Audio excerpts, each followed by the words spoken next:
देखें, मैं तो चाहूँगी एज अ मदर, और वो इस सिंध की बच्ची है, हमारी बेटी है, वो आज रिकवर हो। नहीं हुई है तो कहीं तो कोई लेकुना है, कुछ तो है जिसकी पर्दादारी है, जो नहीं होनी चाहिए। कि इतने किराए करने के बावजूद, इतने एजिटेशन चलने के बावजूद एक बच्ची नहीं मिल रही।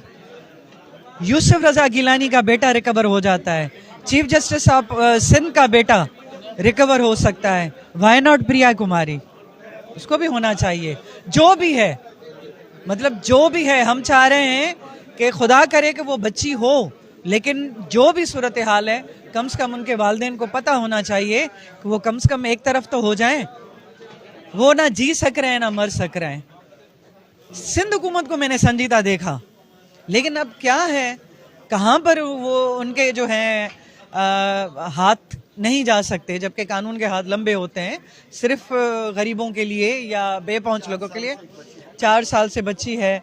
मुझे ये समझ में नहीं आया कि इतनी होप्स के बाद, इतनी उम्मीदों के बावजूद आखिर क्यों। और एफर्ट्स भी लिए हैं हमारे बहुत अच्छे ऑफिसर, पुलिस ऑफिसर्स ने बहुत एफर्ट्स लिए, लेकिन वो एफर्ट्स फ्रूटलेस हो गए, फ्रूटफुल नहीं हुए।